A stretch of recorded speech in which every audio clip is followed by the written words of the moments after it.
androids, and welcome back to Transformers Through the Ages, the online show where we talk about Transformers cartoons from the past and present.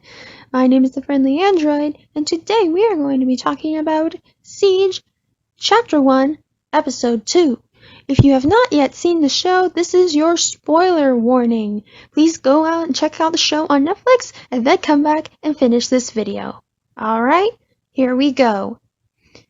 We open with the Decepticons in a meeting. They are going to be searching for the Autobots, obviously.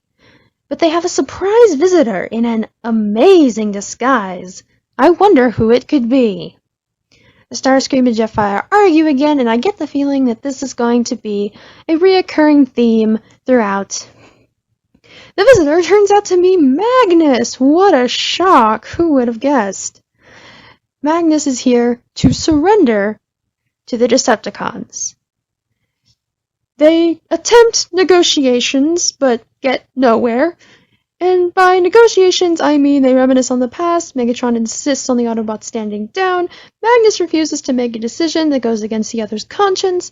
And Magnus is taken to a cell. So, you know, the usual, I suppose. Meanwhile, back at the Ark, the rest of the Autobots find out about the surrender. Everyone is shocked and a little angry. They contemplate relocating the Ark, but they ultimately decide against it. Yelida is put in charge of military operations. Also, Cog gets some lines in this scene. That's not really relevant to the plot, I just really like Cog. Meanwhile, back at the Decepticon base, we sure bounce back and forth a lot. Shockwave has an idea to end the war. He intends to use the legendary Allspark to reformat the Autobots into Decepticons. Jetfire remarks that the procedure looks painful, and I quite agree with him. Can we just take a moment to talk about Shockwave's voice? He sounds very close to Starscream, in my opinion. I don't really have a problem with this per se, but I definitely prefer his original voice that's a little deeper. This scene has been redubbed by a certain Stephen Parks, I believe, with a voice closer to the original. I will leave a link to his video down in the description box below. I quite enjoyed it. We then cut to the cells in the Decepticon base where Magnus is sending a transmission warning the Autobots about the Decepticons' plan. Back at the Ark, the Autobots receive the transmission, and please note that the Allspark hasn't been seen in, I quote, 10,000 stellar cycles. Most people don't even think it exists, so this is going out on a limb, even for Shockwave. The Autobots decide that they're going to find it first, or rather Optimus does, and everyone else goes along with it. And the quest for the Allspark begins. Back at the Decepticon base, we get our first look at Soundwave, which makes me very happy, as he is one of my favorites. He alerts Megatron about Magnus's message. The Decepticons decide to set a trap for the Autobots. Optimus and Alina have a heart-to-heart. It's super sweet. I just love these two. Moving on. Magnus and Megatron have a confrontation about the message. Megatron tells him that he's been hacked and that they're going to trap the Autobots.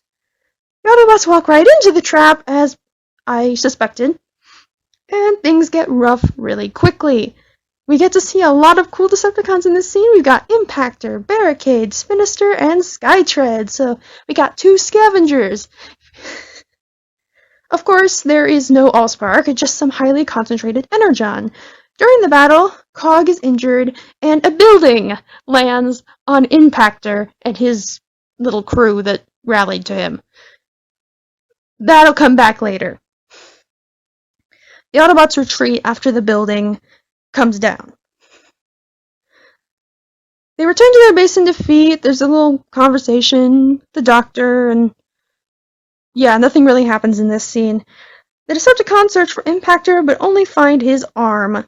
Their Energon Cube is missing as well.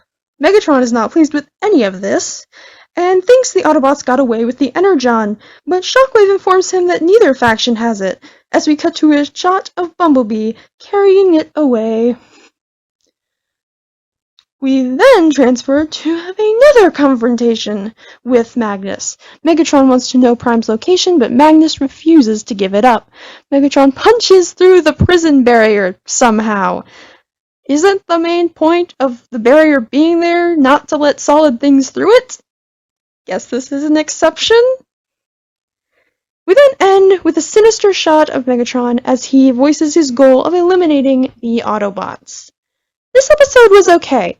I love the different relationships explored throughout between Magnus and Megatron, who seem to have something of a sibling relationship, and of course Optimus and Elita's relationship will always be one of my favorites. And the Allspark's introduction was an interesting addition to the plot. I can't wait to see what it looks like, actually. I'm not really sure what Magnus was trying to accomplish in this episode, and considering what happens to him later, I'm convinced that he had a serious lapse of judgment. I give this episode a 3 out of 5 stars. I really enjoyed it. That's about all for today, Fandroids. Thank you so much for tuning in, and make sure to tune in next time for episode 3. Until next time, keep calm and stay superior.